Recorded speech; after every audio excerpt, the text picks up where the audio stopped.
before I sit down, I just want to get a quick tally from you all. I just want to have people raise their hands when I ask these questions. Okay, everybody in? Who in this audience trusts the news? Okay. Yes, panelists raise their hands, yes. Who has believed or posted, now be honest, a fake news story thinking it was real? That's it. No, I see some hands going, I don't want to admit it. Question.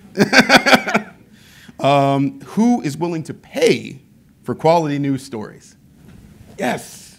Yes, subscribe to your local newspaper. Who thinks online news should be free? Okay. All right. Wow. Okay. So any surprises there, panelists? Any surprises from the crowd as far as the amount of raised hands or the lack thereof? People not wanting to admit they posted a fake news story. It's okay, folks. I actually was surprised at how few people, judging by my Facebook feed. So how would you all, I'm going to start with you, Janet. How would you describe the state of news today? What are audiences and readers looking for as they consume the news? I hope real news, but we know that's not necessarily the case. Unfortunately, I do see a lot of people looking for what they want to hear. And in our case, immigration is a big issue, although it's not the only issue for the Hispanic community. So we're more of a news service and a service provider to our audience. But in general, I think people are looking for what they want to hear, and that's why I think, in my opinion, fake news has become so relevant. Yes. You know? Woosah, everybody. Yeah, unfortunately. They pick and choose, and we have the ability to do that with the internet.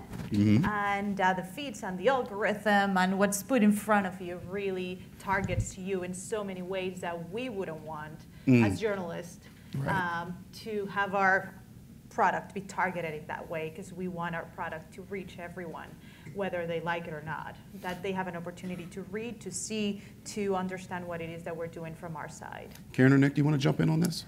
Well, I think this is such an exciting time to be a reporter. I think there is a journalist of any kind.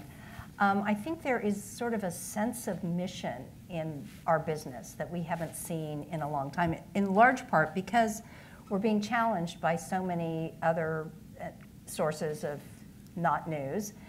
But I also think that technology has opened up so many different ways of getting information into people's hands. And I think that, fake news has really given us a sense of mission. And if, the biggest problems are with our business model. It's broken. Financially, a lot of newspapers are struggling and going out of business, but somebody's going to find the way to get to the other side of the River Jordan. I hope that's me. I think I agree with Karen 100%. It's an amazing time to be a journalist just because it's so disruptive now. There are so many amazing opportunities to try new things. Axios, for people who might not recognize us as being a prominent brand, as the Post or Univision.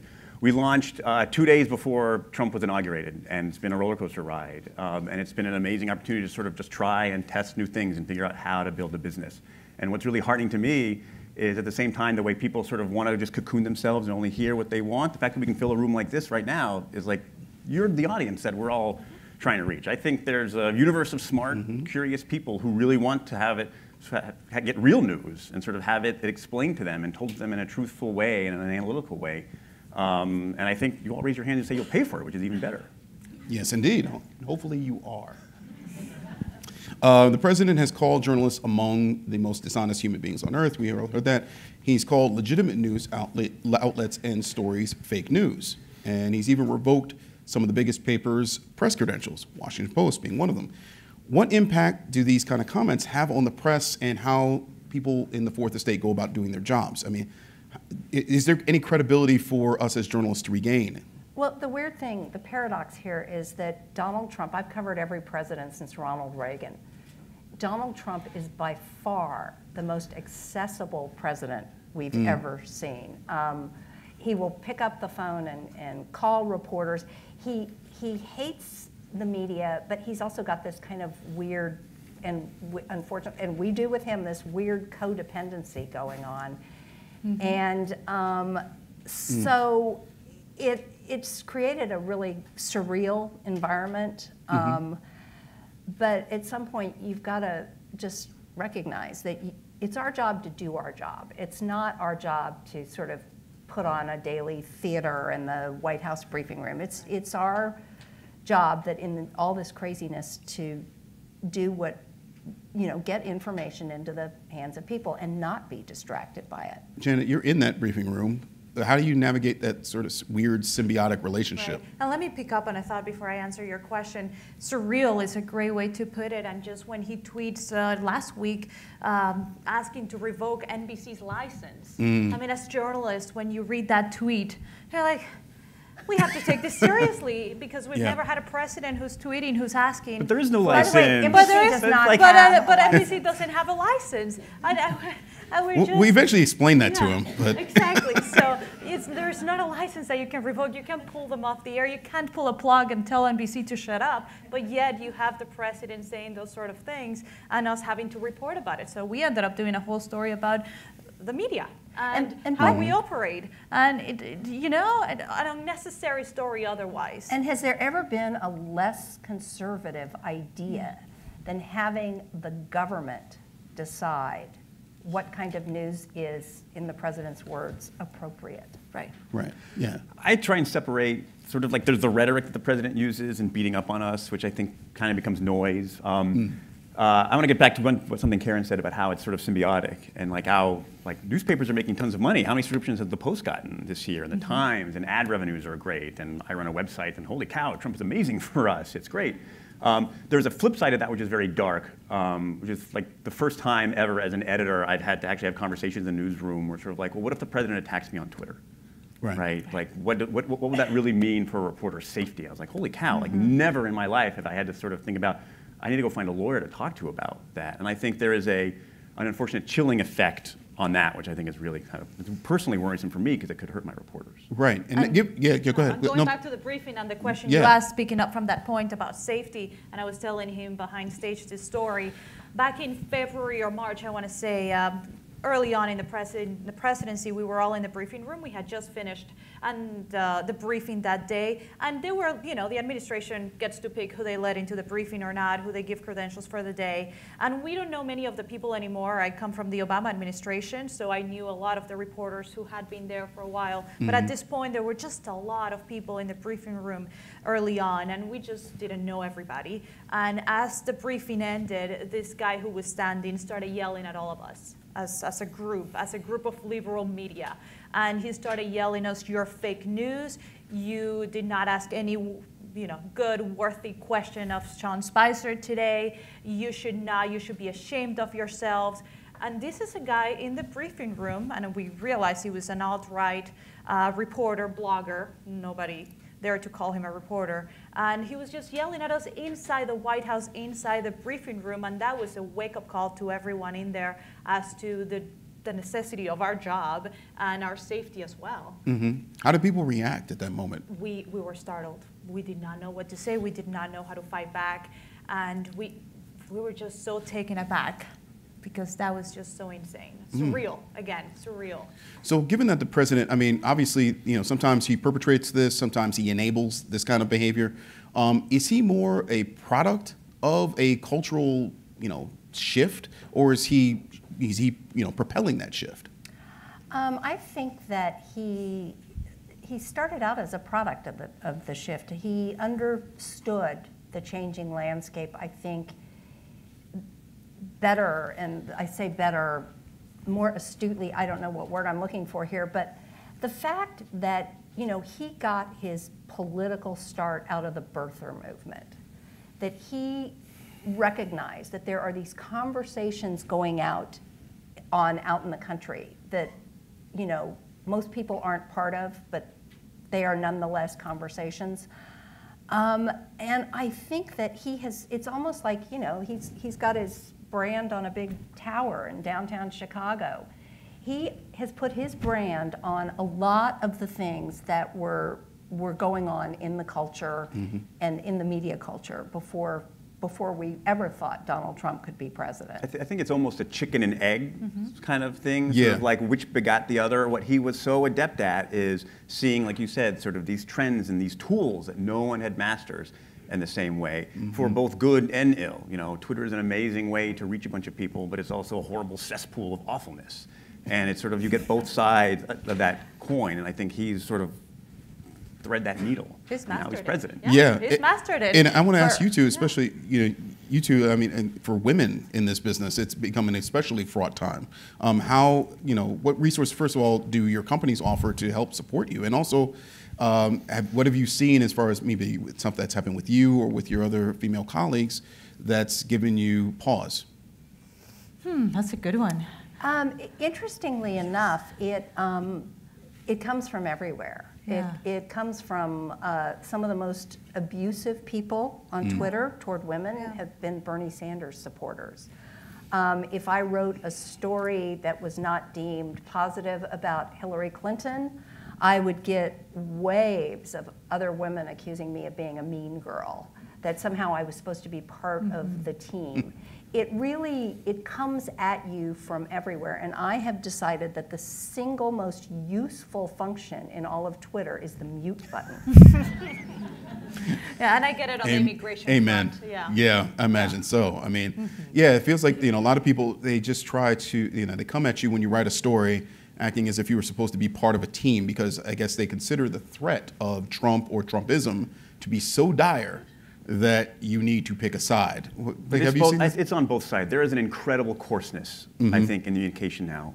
Something we have at Axios is there's a general inbox called news@axios.com, which is just a link on our website. It comes to me.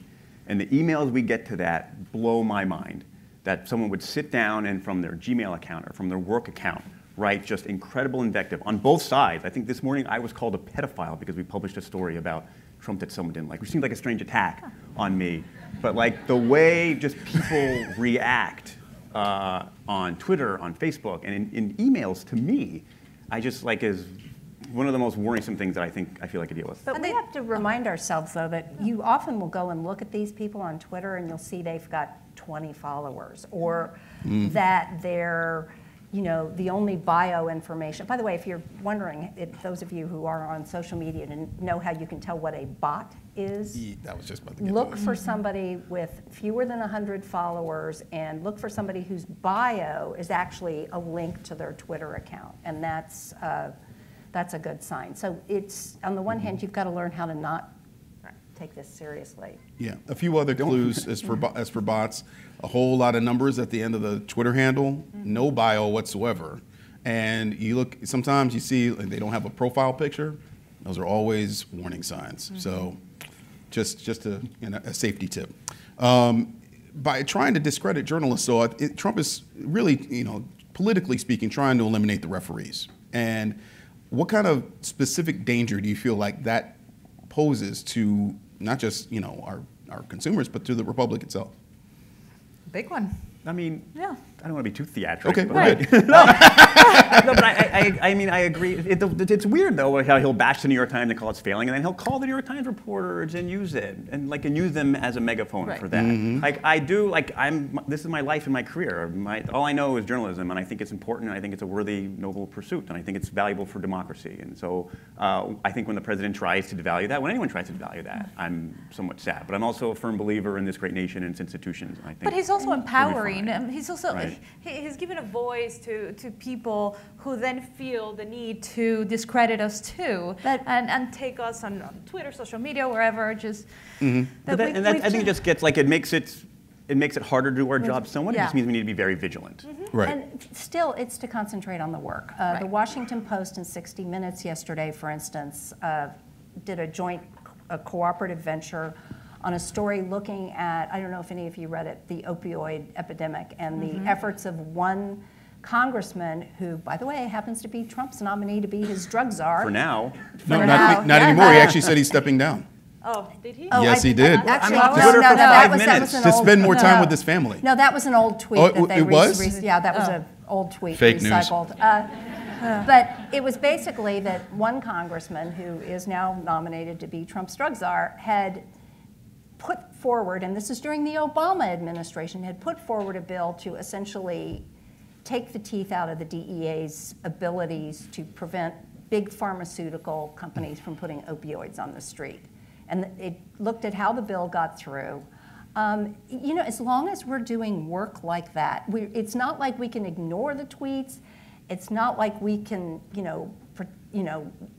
completely tune out the noise. But as long as we're doing work like that, I'm fine.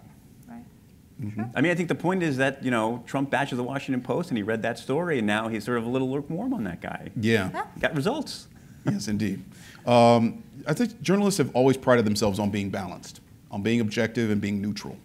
But given the current environment with alternative facts, I remember that phrase, I remember you called it Orwellian at one point. I did. Our alternative By the facts. way, 1984, sales spiked after Kellyanne Conway used that alternative facts thing. I certainly dusted off my volume. With alternative facts being spewed as truth, can these old paradigms of neutrality continue? Sometimes fair and balanced aren't the same thing. Sometimes somebody's making an argument that makes sense or that is true, and the other side is not. That does not mean you can be ideological. That does not mean you should not listen to all points of view. But I think it is, if somebody says something that is flat out not true, as the president said this morning when he said that Barack Obama never wrote letters to the families of dead servicemen and servicewomen, it is our job to say that is just simply not true. And in that light, I think there's journalism was a little, I think, certainly when I was starting out, it tried too hard to sort of the he said, she said, like get both sides, give them equal weight and present them. And I think that was somewhat damaging to us, where we should be more confident in our reporting and what we know. It's like, what's fun about being at a startup is I get to answer these questions sort of in real time as they come up. And one of my reporters was going to write a climate change column. And she was like, well, how do we put climate change in here? I was like, what do you mean how we put it in here? It's happening. Like, institutionally, we're not going to give the other side to climate change and nihilism. Okay, next issue. Right. That one's an easy one. But I think we need to be more confident and transparent with our readers in saying those kinds of things and being able to say, like, this was false, without being sort of snarky or, scapegoaty. Well, we get to be critical. Critical doesn't mean that you are biased. Critical means that you are telling the story the way it needs to be told, with the facts that need to be told, whether you like them or not, and asking the questions that will get you to those points. And a lot of times, I feel like critical is being misinterpreted as attacking or being biased to this administration. Yeah. In that light, Nick, I wanted to follow up with that. I mean, today, with that particular instance, I mean, there was a tweeted headline which got Axios in a little bit of hot water. Can you tell us a little bit what happened and how you reacted to it? Yeah, so like every news organization, we cut video when the president talks and we put it up on Twitter. And one of the social media guys cut a clip of the president that he thought would go well on Twitter. And it was the president saying Barack Obama never called all those guys. Like a demonstrably false statement. And he cut it and put it up there, and we got a lot of blowback on it. Justifiably so, Dan Pfeiffer, Barack Obama's communications director, tweeted like, this is lies, this is stupid. And I tweeted back to him, you're right, we were wrong. I think I cannot, what keeps me awake at night as an editor of a news organization are those kinds of things, like things that damage our reputation and that. I think it's very important for us as journalists to be open and transparent and accepting of that criticism. That news@axios.com inbox gets a lot of emails which catches mistakes or errors or possible errors, and I read every single one, and I reply to every one of them that doesn't call me a pedophile or some other horrible thing. Because I think it's valuable to build that kind of relationship with the reader so they can trust you, because you're going to get things wrong. There's so much happening, and so we try very hard to be transparent and go back and fix it when we are wrong. Indeed. You mentioned that the business model of journalism is broken, Karen. What needs to change? What needs to be fixed? Jeff Bezos needs to go and buy a whole bunch of additional newspapers besides mine. Which he probably could do.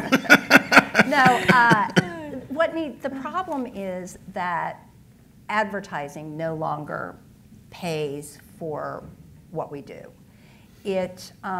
People don't get their news on print anymore.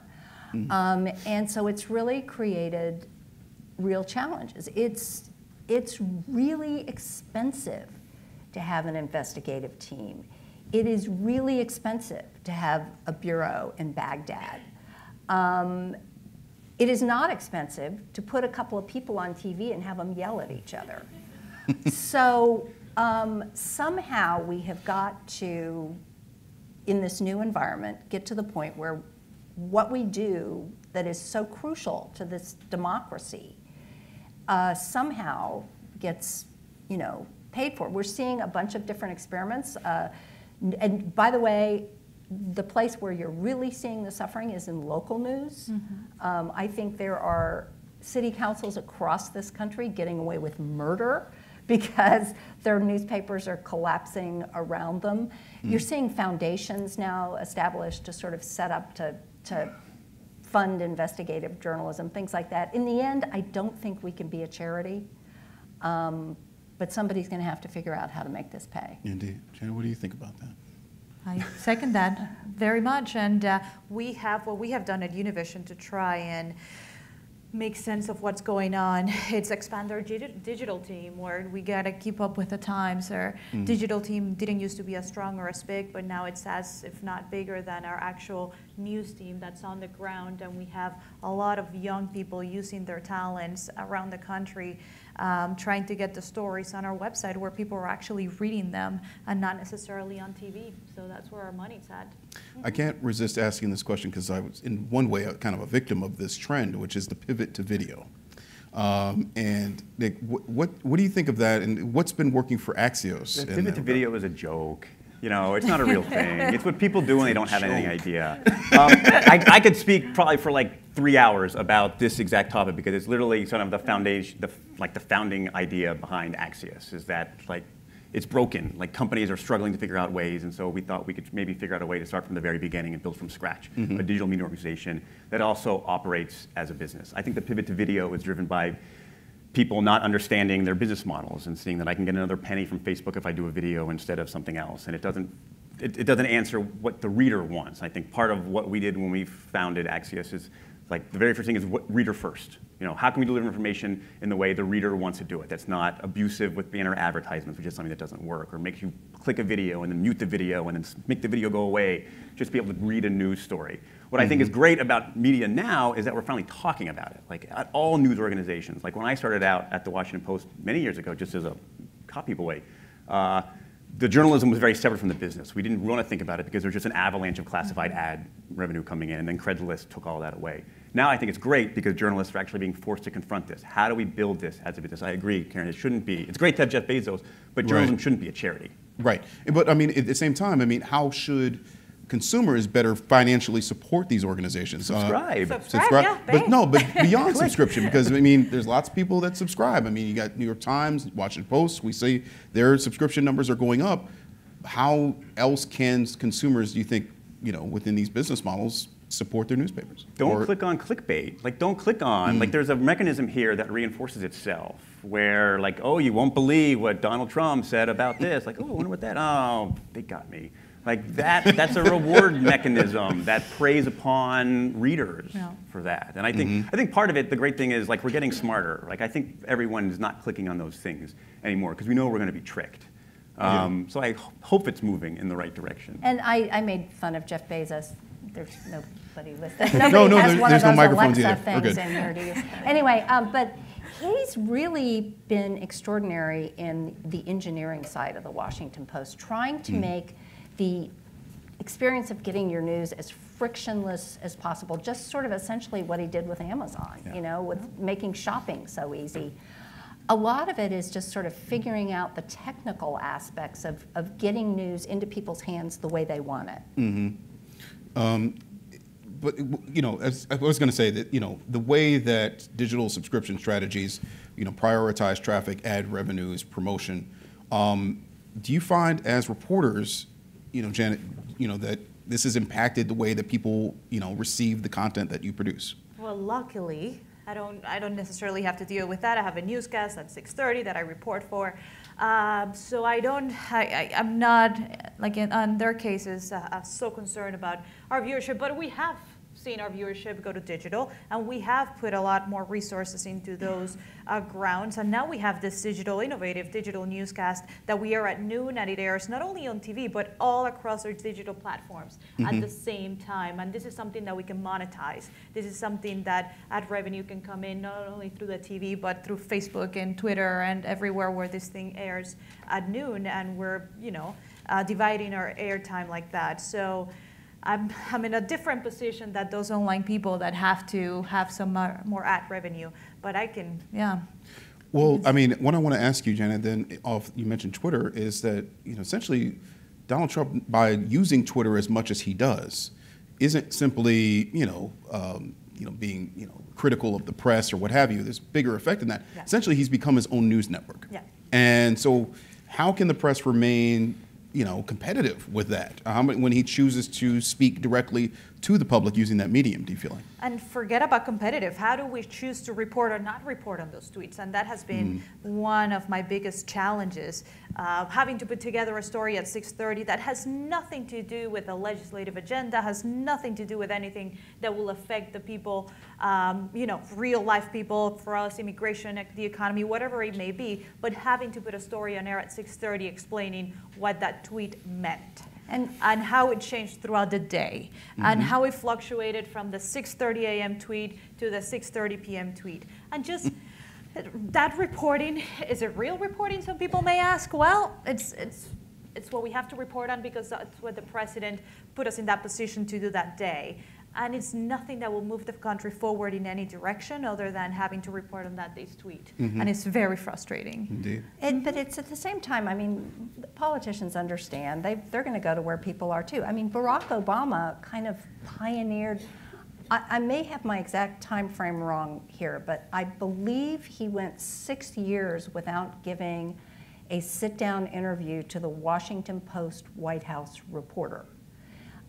They were very shrewd about understanding they want to get their message to sign up for health care out to young people. Go on Between Two Ferns with Zach Galifianakis. It was not a stupid strategy on their part. Trump does it with Twitter. I don't know. I guess the next president's going to do it with whatever device you have implanted in your brain when you're born. But they're not wrong to do this. And we also have, Twitter has turned out to be a powerful new reporting tool. My colleague, David Fahrenthold, who won the Pulitzer Prize this year for national reporting, used Twitter a lot to not only show his work as he was tracking Trump's charities, but he put out a query yesterday saying, anybody on Twitter know whether the initiation fees are going up or down at Trump's clubs? He's trying to figure out whether this presidency's been good or bad for Trump's business. And he goes to Twitter, and people tell him stuff. Yeah, I mean, the Columbia Journalism Review, on that note, described David's unique approach to reporting as follows, quote, he would tweet about what he was working on before it was published. He'd ask competing reporters for leads and lavishly praise competitors for their scoops.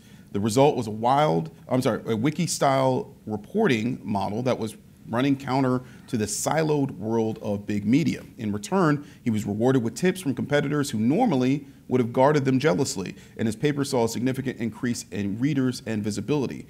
How common are partnerships among news outlets today? Nick, I'll start with you on this.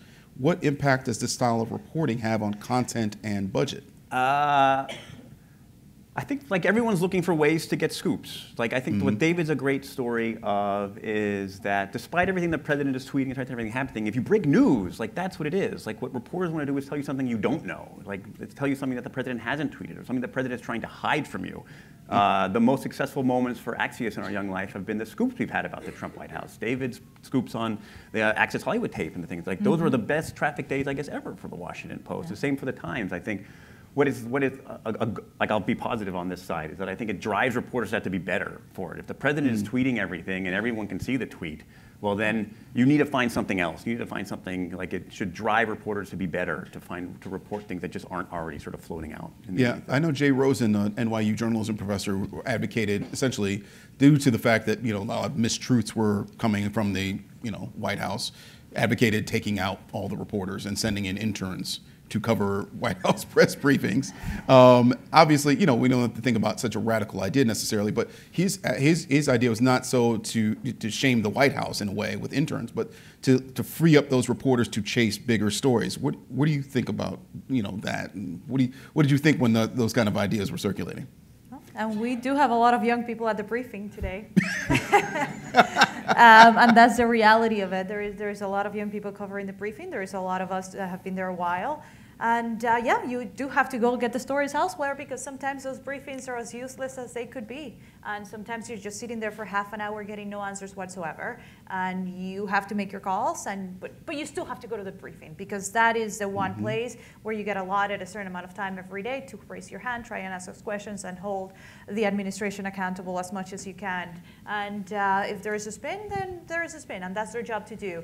And that our job is to follow up and go get the sources elsewhere and make it happen. But those reporters, the number of the reporters, the briefing room is a much smaller place than you think it is, Right. watching It's it very on teeny TV. tiny place. It's just a few dozen reporters. I don't think the difference between freeing up those few dozen reporters and the many hundreds and hundreds of reporters who are outside the briefing room is really going to make that much of a difference. I mean, I'll say one thing. When I was a White House reporter and I didn't have a good story I was working on, I would volunteer to cover the White House briefing, because I knew I'd be stuck in a room for 2 hours and no one could bother me. So I do take Jay's point a little bit, and they say, like, go out and like get news, like, because they're not going to give it to you from that podium. Right. Well, then how can press and social media complement each other in this news environment, given how reporters are using Twitter and how, people on Twitter are viewing news? I think all the social media platforms can be great for journalism, as it's a megaphone, it's an amplification. I can Jungle reach drums. I can reach so many people now through Facebook and Twitter and Snapchat and whatever other crazy things we're posting on, which I think is a great way to reach users. I think from a business standpoint, it's dangerous if you become too beholden on them for your traffic, and Facebook turns the knob on the algorithm a little bit, and all your readers suddenly disappear because they're on another site. But like it's a tool to use as a journalist. Like, I'm in the job of finding out information and telling it to people.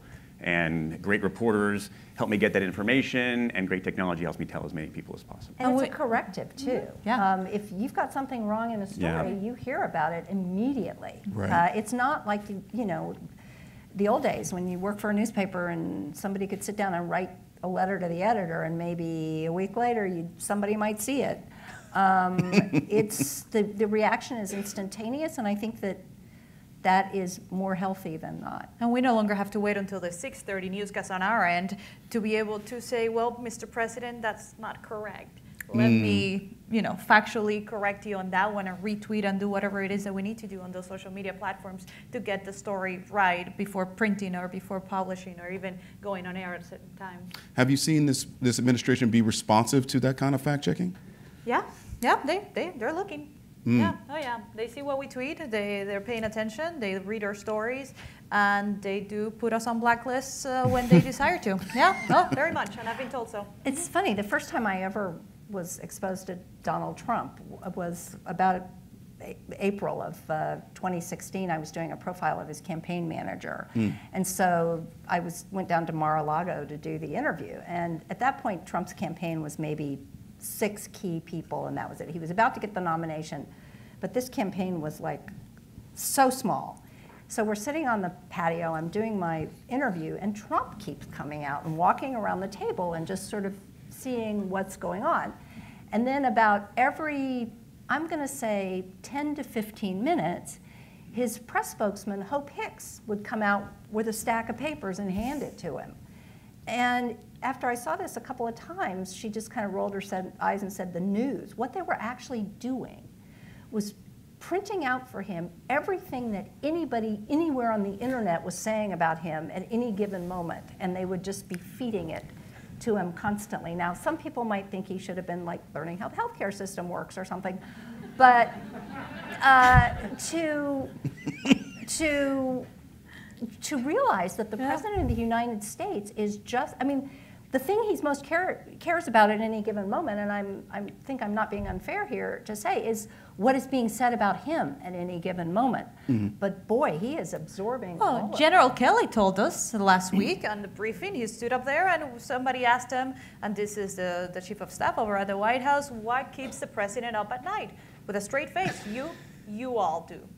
We keep the president up at night. That is his biggest concern. Wow. Yeah. Wow. Just like that. So, really, you're looking at the President of the United States being essentially this like mega consumer of news. Granted, it's very specific news about him. What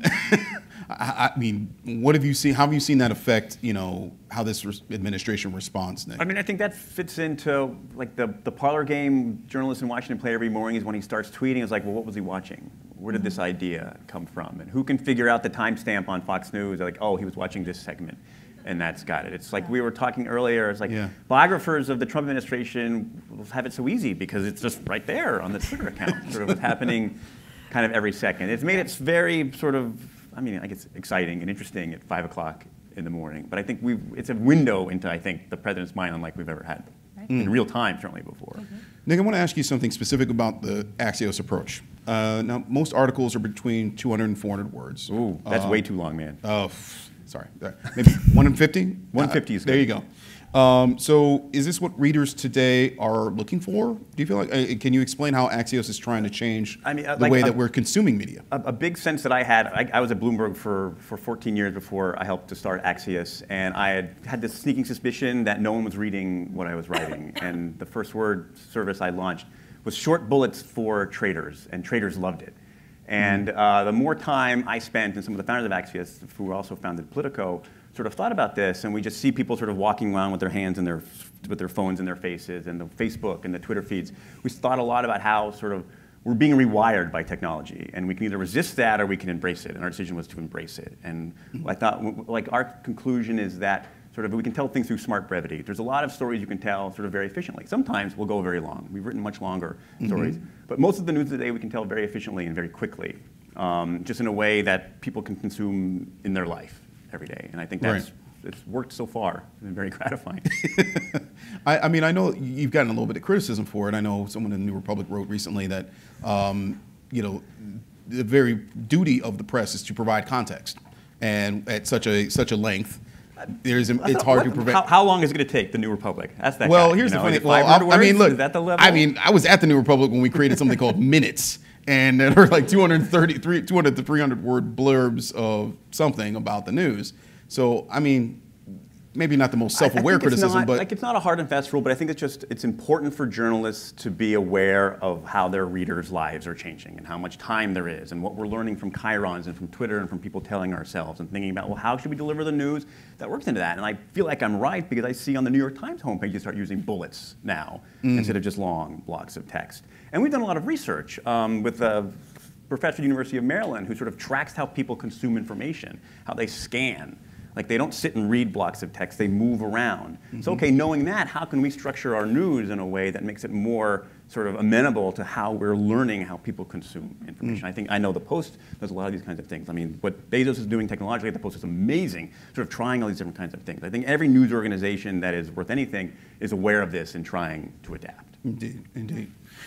Jenna, these days, news consumers choose media outlets that align with their interests and worldviews. And how are journalists in the media encouraging readers and viewers to step aside, to step basically, through all the nonsense and just try to figure out what works best for them as Americans are becoming increasingly divided? I feel like people are just choosing what news they agree with. I mean, how has that affected what you do, if you feel like that it's affected to any extent? Facts. You just give the facts and let people choose what they want to choose, and if they want to tune into another network because we are too immigrant biased or too Latino biased or not too much to the right, then that's their right. And but you keep doing the job, and for us, we're in a much different position because a lot of our viewers see us as a main source of information, not only just for your day-to-day what happened at the White House, but how is this going to impact their lives and their futures in the United States because of their immigration status and so on and so forth. So we do have that in our favor, and we do have to report to those issues that affect their communities. But other than that, you just give the facts and you let your audience hopefully see through the everything else and focus on what you're trying to report and trying to tell them. Yeah, I think that it's incumbent on us to, as reporters, as journalists, to also make sure that we are reading a wide variety of things. I'm not going to read InfoWars, but I am going to read the National Review and the Weekly Standard. I think it's crucial to get out and talk to people who do not have the same life experiences that you and all your friends have.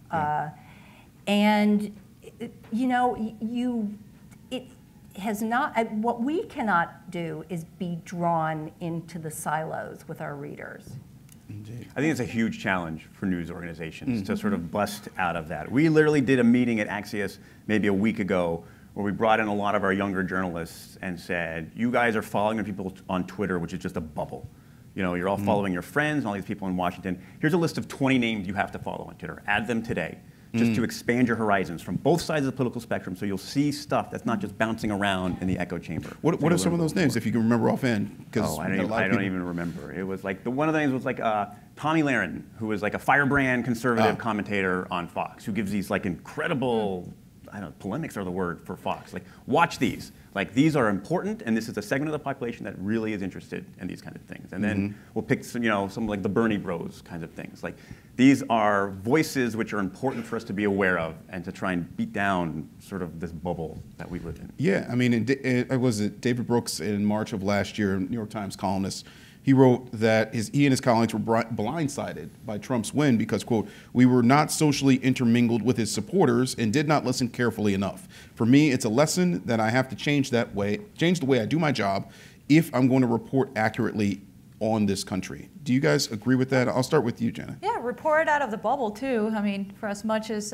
we live in Washington and we cover the White House, we need to get outside of our own bubble. I was given the opportunity to be embedded with Ted Cruz, for example, and I was with Telemundo at the time, and Telemundo saw the need for us to go out and embed with this Republican who was criticizing immigrants, who had very harsh positions that would affect our communities, but they wanted to see who was supporting this candidate, and we spent a lot of time going through the country talking to Latinos that we would have never thought were supporting Ted Cruz. And we reported on all of these stories just to make sense of the other side and tell the country, well, this exists. This is happening in very small communities of our country, so get ourselves out as well. And another mistake I think that we've made, and I plead guilty to this, I speak as somebody who at 8:30 on election night had only one story ready to go for the print paper the next day, and it was not Donald Trump wins,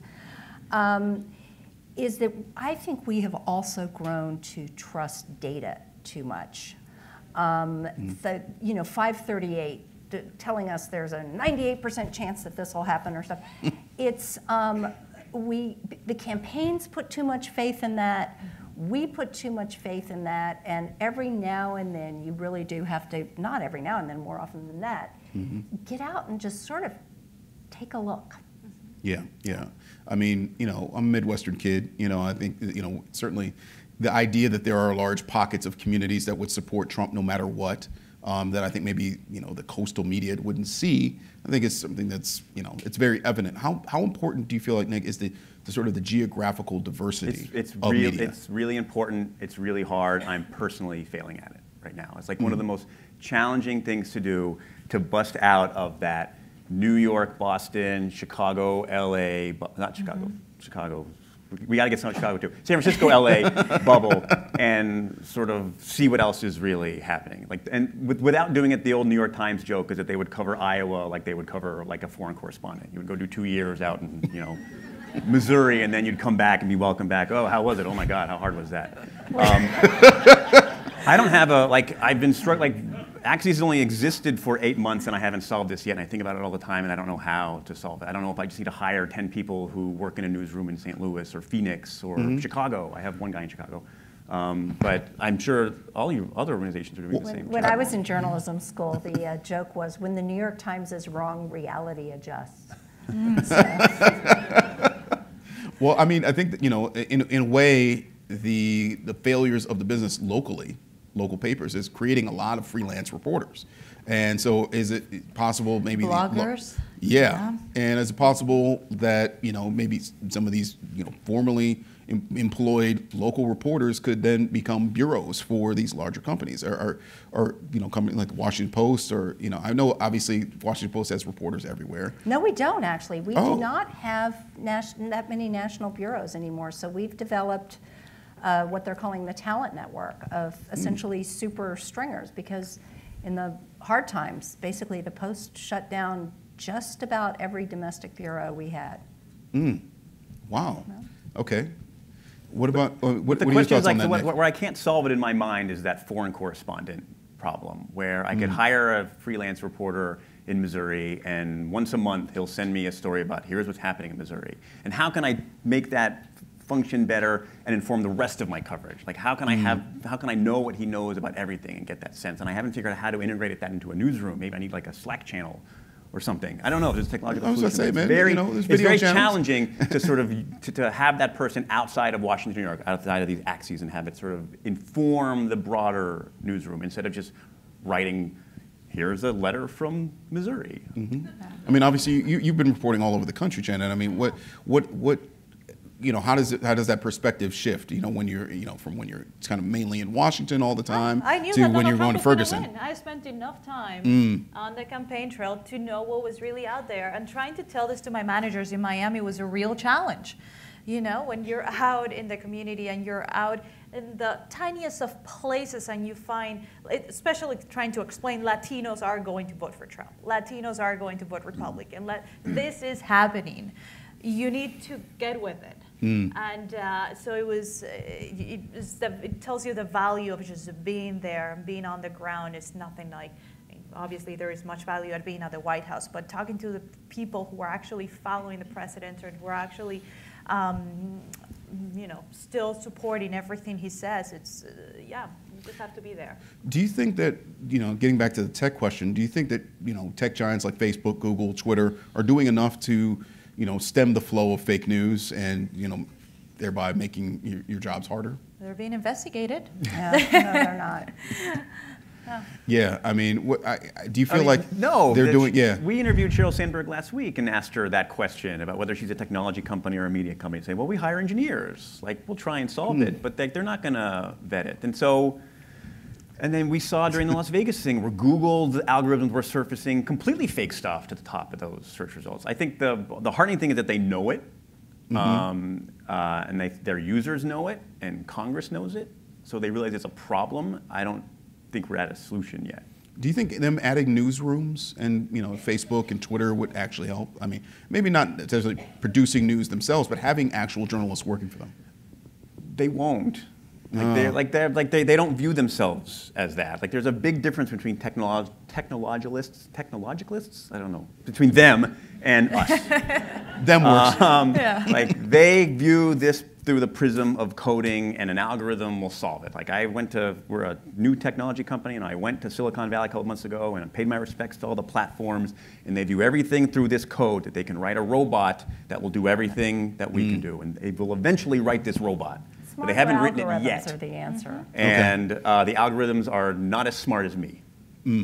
Karen, you were saying smarter algorithms are the answer? Yes, I think that we have plenty of professional journalists and plenty of reputable news organizations. We don't need Facebook to invent their own. What we need to do is make sure that Russian bots are not on their site overwhelming the stuff that's being shared of legitimate journalists.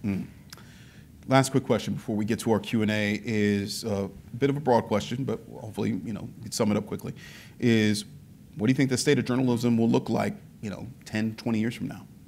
I think we'll be in a good place. I look at the incredibly talented, creative young people we have in our newsroom, and I agree. Yeah. It will be very different, but awesome.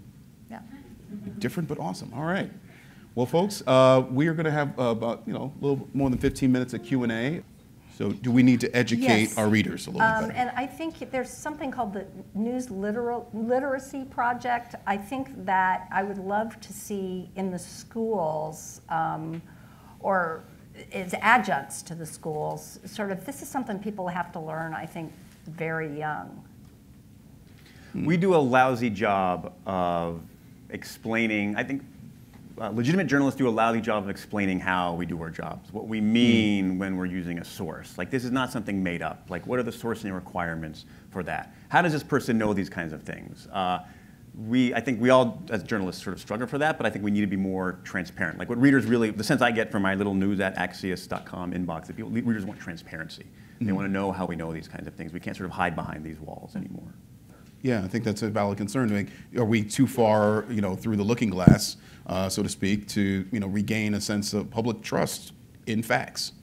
Anybody have any thoughts?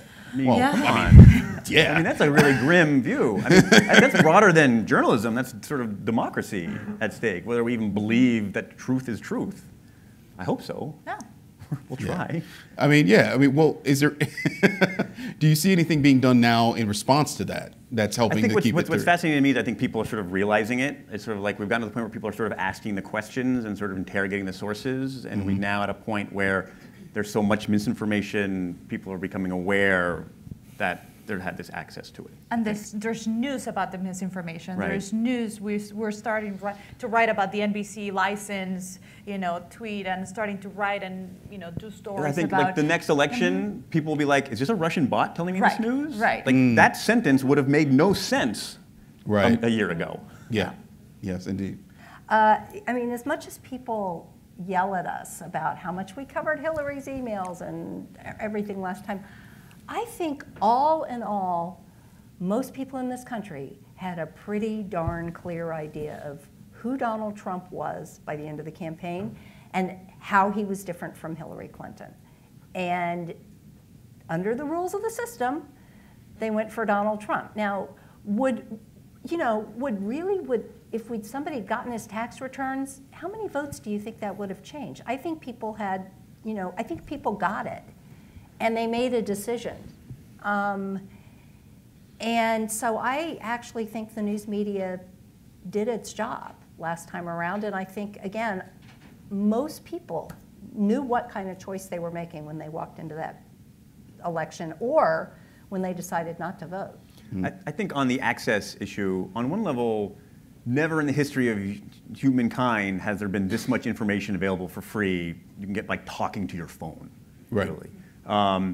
As far as sort of the solutions to sort of how to get to people who can't afford phones, or can I say, I mean, it's no different than if you couldn't buy a library in 1920, couldn't buy a newspaper in 1920, they were at the library. I think there's certainly like a civic obligation to have an informed populace.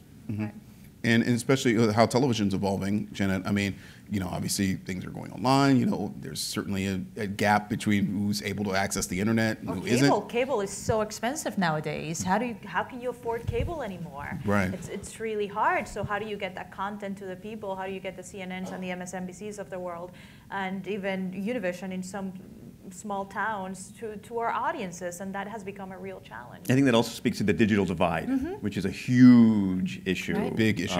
Which has not been solved. Indeed. Yeah. I don't know. I mean, I think that people do hold Fox News accountable. People hold MSNBC accountable. What we cannot do is, change how that information, what happens to it once it goes in Donald Trump's brain. He is choosing to believe these things, and I don't think it's, I am so leery of any government, censorship or whatever. I think, yes, that is talked about a lot, and I think all of us now have like armies of fact checkers and media critics, and these are, things that didn't exist when I got in journalism, and it's there. It's just, he's going to decide on the basis of what he wants to decide on. Yeah, I think it seems like that's a very specific problem dealing with a very Right, specific person. That even if we had a different Republican president, we wouldn't necessarily have to confront. I mean, but still, how is there a method for navigating that? I mean, how many times did he get up and raise the birther stuff? Every reputable news organization in the country explained that no, Barack Obama was born in Hawaii, and Hawaii is a state of the United States, and here's the birth announcement. It was in the paper. Right. Central Park 5 was found not guilty, or at least they were exonerated, I should say, after serving prison time, and got a settlement from New York City, and he still claims that they did something wrong. The line I would use on this is an old Barack Obama line: "Don't boo, vote." Yeah. He's president. If he wasn't Right. president, it wouldn't be a problem. But also at the same time, if you fix welfare, you got to go through Congress, and they hasn't had much luck there. But also, don't boo, inform. I think probably the best way, if I may chime in, is that you can, make sure you support outlets that are telling the truth, because that, helps to drown out the noise a little bit. And in our reporting, we do have a responsibility to take you on that path on how he got to those thoughts and how he, what's behind that tweet and explain to you why it is that the president came up with that idea. And that has become something that we never used to have to do before. You know? Yes, all the way in the back, yes. What do you guys think is the media's responsibility to filter that, or are you hearing more from that community about the impact it's having? Well, I've got to say, I mean, the amount of leaking that is done from within our government as sort of almost as a desperation. I mean, Donald Trump now refers to his own government as the deep state.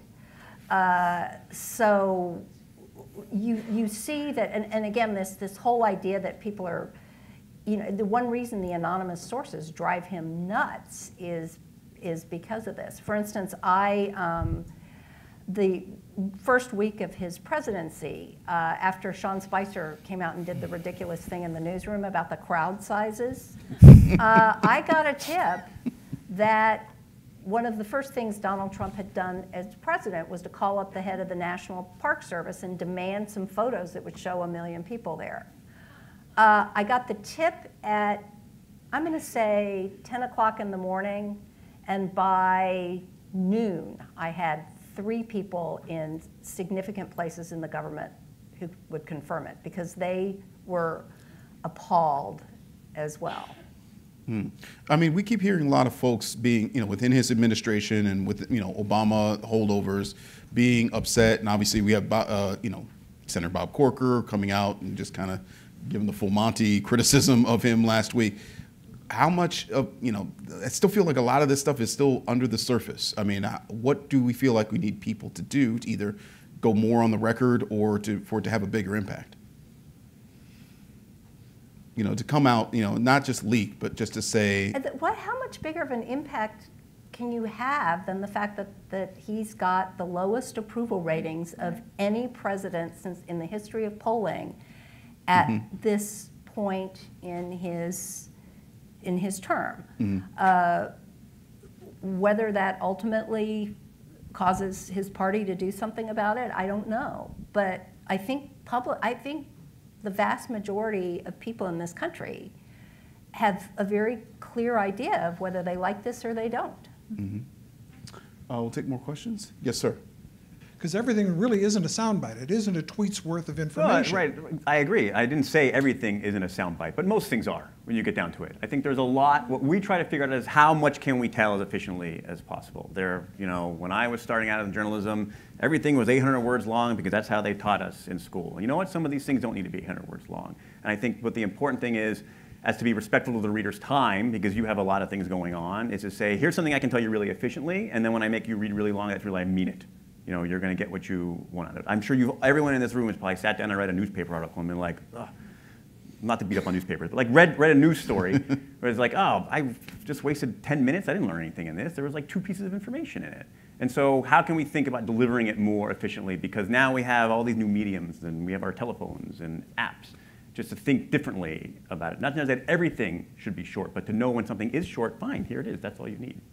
It's interesting. I have an app on my phone called Chartbeat, and it will tell me how many people are at this very second reading the Washington Post website, and it will tell you which stories they're reading. And the most revealing thing is it tells you how many minutes and seconds the typical reader is spending on that story. And I've got to say, if people are spending 4 minutes on a story, my editors are getting up and doing a happy dance on Chartbeat. No, that's dead on. It's like 30 seconds. And you guys know it. Like, you know how long you spend. And so we need to recognize that and figure out what can we tell you in 30 seconds. You screaming fire, fire, but you creating the fire by overexposing a man that shouldn't be. Don't you feel guilty? You have put your finger on the dilemma here. He is the President of the United States. By definition, any word that comes out of his mouth or the keyboard of whatever phone he's carrying at the moment is news. But at the same time, that has given him this incredible ability to distract us. And I honestly don't know what the answer to this is. We can't not cover what he's doing, and yet we've still got to keep covering what we're covering. So that is why, like I said, I was so proud of the Post yesterday with this story about opioids and how government decisions have put them on the street. The thing is, we've just got to do everything. And Donald Trump, it's a fact of life, because he has the biggest bullhorn in the world, is always going to have the ability to distract us and distract everyone else. Mm-hmm. We didn't launch until after the election, so I don't feel guilty at all.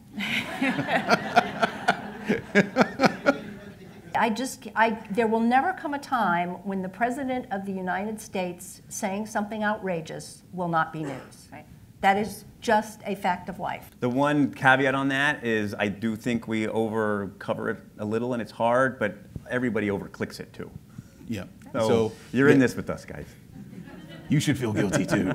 Anyway, unfortunately, I have to cut it off there, folks. I want to thank all of our panelists for joining us on stage today, and thank you, the audience, for being a part of this conversation. Thank you for coming.